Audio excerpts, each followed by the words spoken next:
एक रिपोर्ट भारतीय गृह मंत्रालय द्वारा 2016 में जारी की गई।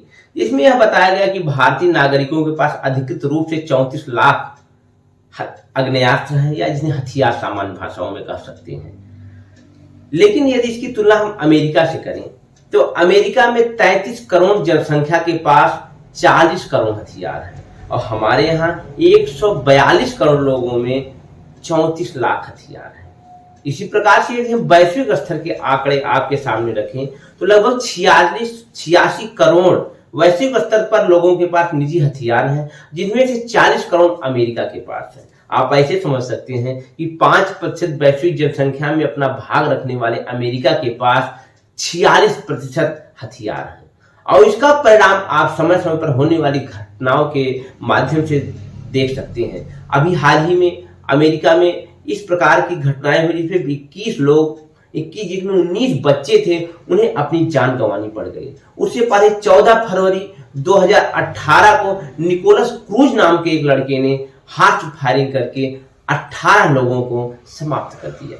दुनिया में मानवाधिकार की बात करने वाला, जनतंत्र की बात करने वाला, लोगों के विभिन्न प्रकार के राइट्स की बात करने वाला अमेरिका गणतंत्र से कितना बुरी तरीके से ग्रसित है, कितना बुरी तरीके से संक्रमित है, इन छोटे से आंकड़ों के माध्यम से आप समझ सकते हैं।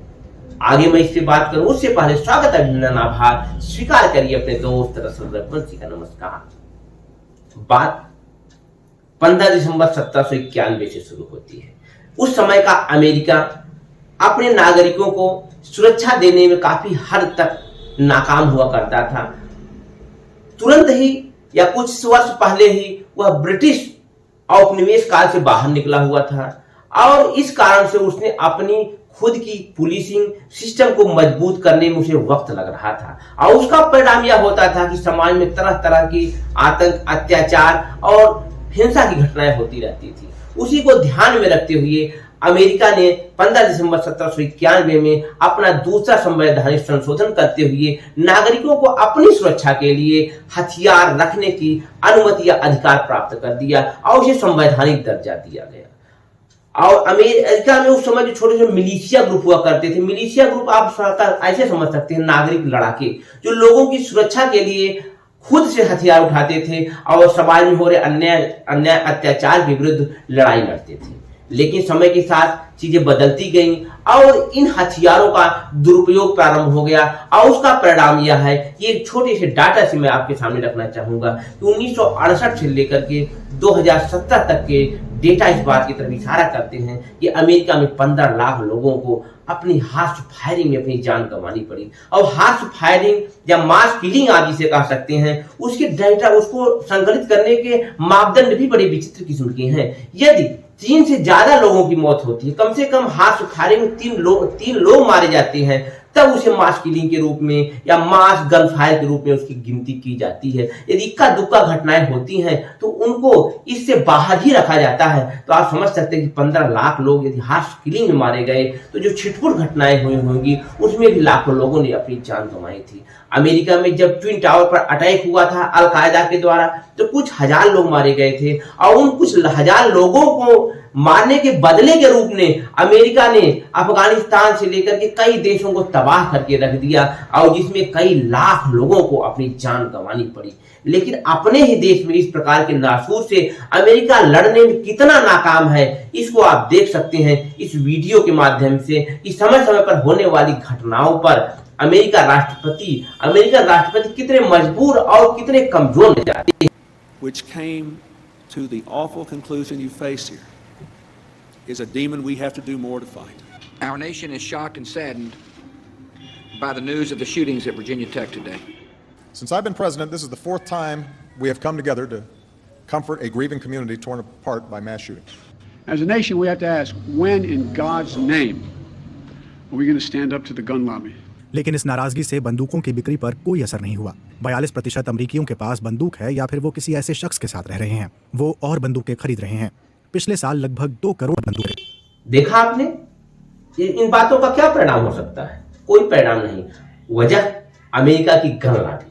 अमेरिका का एक संगठन है NRA, नेशनल राइफल्स एसोसिएशन, जिसका गठन 1871 में हुआ था। वह इस गठन के पीछे एक कहानी यह है कि सन 1861 से लेकर के 1865 में जो अमेरिका में गृह युद्ध हुआ था, उसके दौरान नागरिकों के पास भारी मात्रा में हथियार इकट्ठा हो गए थे और इन हथियारों को गृह युद्ध के बाद किस प्रकार से लीगलाइज किया जाए, उनके हथियारों को रखने की बातों को किस प्रकार से लोगों के बीच लोकप्रिय बनाया जाए, इसी को ध्यान में रखते हुए 1771 में इस संगठन का गठन होता है। और आज भी इस संगठन का इतना प्रभाव है कि अमेरिकी चुनाव में भारी मात्रा में प्रो गनिंग को लेकर के कंपेनिंग करती है, लोगों को जागरूक करने का प्रयास करती है कि हथियार रखना उनका निजी अधिकार है और इसका भारी मात्रा में लोगों पर प्रभाव पड़ता है। वैसे अमेरिका में देखा जाए तो मुख्य रूप से 3 प्रकार के विचारधारा के लोग हैं इस गणतंत्र को लेकर के। एक ऐसे हैं जो पूरी तरीके से विरोध करते हैं इस व्यवस्था का कि अमेरिका में गणतंत्र को पूर्णतः प्रतिबंधित किया जाना चाहिए। दूसरे लोग न्यूट्रल किस्म के लोग हैं कि जो कानून चल रहे हैं उनको इसी प्रकार से आगे बढ़ना चाहिए। और तीसरे लोगों की तादाद यह बात कहती है कि अमेरिका में हर व्यक्ति को एक से ज्यादा और उससे भी ज्यादा हथियार रखने का नियम होना चाहिए। कोई भी व्यक्ति, जैसे हमारे यहाँ आप तेल मसाला आटा चावल किसान खरीदते हैं, उसी प्रकार से अमेरिका में बिल्कुल आसानी से हथियार खरीदने की वह वकालत करता है। इस प्रकार आप समझ सकते हैं कि अमेरिका का जो गणतंत्र है यह दिखावटी नेताओं के घड़ियाली आंसू बहाने का कारण तो बन सकता है, लेकिन इसका समाधान निकालना आसान नहीं है। और अमेरिका के लाखों माँ बाप नागरिक किस प्रकार से हताशा और निराशा में जीवन जी रहे हैं, यह समय समय पर होने वाली घटनाएं बताती हैं। आप जिसे वीडियो के माध्यम से विभिन्न प्रकार की सनसनीखेज घटनाओं के माध्यम से देख सकते हैं। मेरे कहने का मतलब यह है कि यदि एक मजबूत लॉबी चाहे तो पूरे देश को लाखों लोगों को प्रभावित कर सकती है।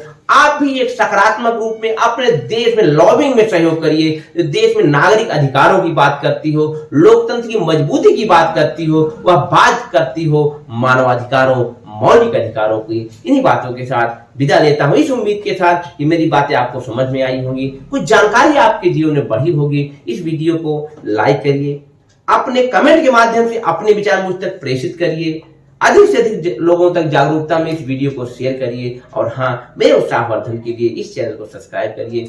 जल्द मिलता हूं, इस उम्मीद के साथ विदा लेता हूं। नमस्कार।